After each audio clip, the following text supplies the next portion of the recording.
मगध के प्राचीन साम्राज्य में हरी भरी घाटियों और भव्य पहाड़ों के बीच आनंद नाम का एक विनम्र व्यापारी रहता था। आनंद अपने दयालु हृदय और उदारता के लिए जाने जाते थे, जो जरूरतमंद लोगों की मदद के लिए हमेशा तैयार रहते थे।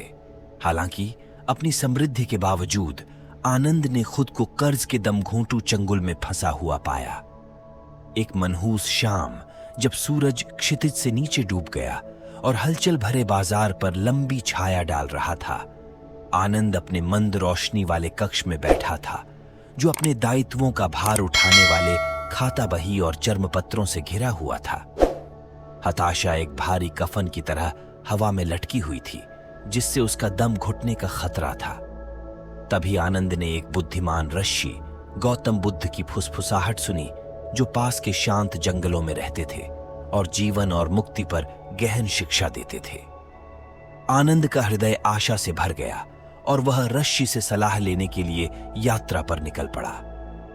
कई दिनों तक ऊबड़ खाबड़ इलाकों को पार करने के बाद आनंद आखिरकार उस शांत उपवन में पहुंचे, जहां गौतम बुद्ध ने बोधि वृक्ष के नीचे ध्यान लगाया था।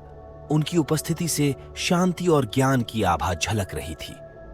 बड़ी श्रद्धा के साथ आनंद ने ऋषि के सामने सिर झुकाया और अपने ऊपर आए कर्ज के भारी बोझ के बारे में बताते हुए अपने दिल की बात कही। गौतम बुद्ध ने ध्यान से सुना। उनकी आंखें करुणा से भर गईं। उन्होंने कहा, उनकी आवाज हवा में पत्तों की हल्की सरसराहट की तरह गूंज रही थी, आनंद, मैं तुम्हारी पीड़ा को समझता हूं। कर्ज एक भयानक बंधन हो सकता है, लेकिन याद रखें, मुक्ति आपकी मुट्ठी में है। गौतम बुद्ध ने सचेतनता और करुणा में निहित वित्तीय स्वतंत्रता की दिशा में एक मार्ग का खुलासा करते हुए अपना ज्ञान प्रदान करना शुरू किया। आनंद हर शब्द को आत्मसात करने के लिए उत्सुक ऋषि की बात को ध्यान से सुन रहे थे। सबसे पहले और सबसे महत्वपूर्ण, आनंद, गौतम बुद्ध ने शुरू किया, अपनी इच्छाओं के बारे में जागरूकता पैदा करें। वास्तविक जरूरतों और कर्ज की ओर ले जाने वाली अतृप्त लालसाओं के बीच अंतर को पहचाने। संतुष्टि वित्तीय स्थिरता की कुंजी है।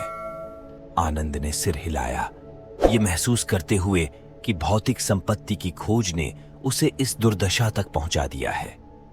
उन्होंने अपनी प्राथमिकताओं का पुनर्मूल्यांकन करने और सादगी का जीवन अपनाने की कसम खाई। ऋषि ने आगे कहा, सही आजीविका का अभ्यास करें आनंद।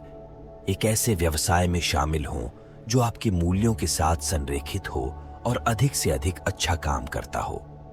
इससे न केवल समृद्धि आएगी, बल्कि आंतरिक संतुष्टि भी होगी।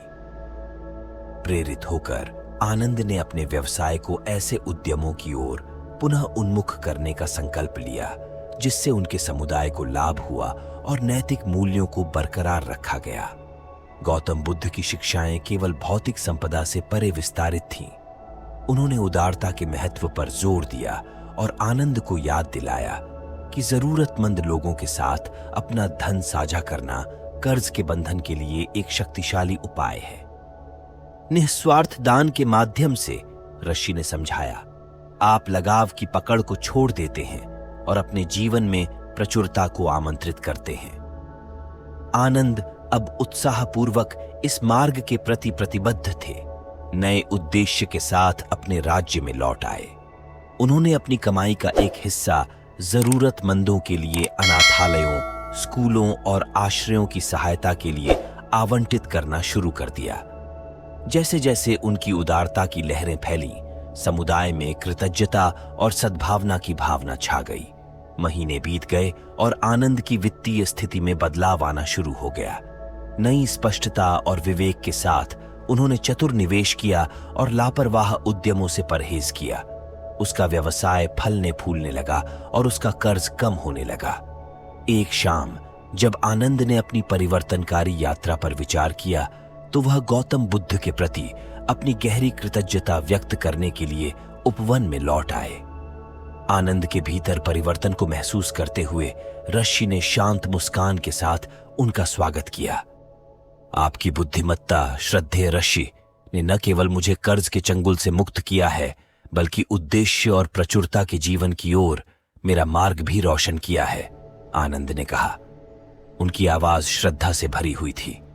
गौतम बुद्ध ने सौम्य सिर हिलाते हुए उत्तर दिया, याद रखें, आनंद, सच्ची संपत्ति धन के संचय में नहीं, बल्कि दयालु हृदय और मुक्त आत्मा की समृद्धि में निहित है। और इसलिए रण मुक्ति की ओर आनंद की यात्रा जागरूकता, करुणा और सही आजीविका की परिवर्तनकारी शक्ति का एक प्रमाण बन गई। उनकी कहानी दूर दूर तक फैल गई, जिससे दूसरों को मुक्ति का वह मार्ग खोजने की प्रेरणा मिली जिसे गौतम बुद्ध ने न केवल धन के मामले में बल्कि अपनी आत्मा की गहराई में भी प्रकाशित किया था।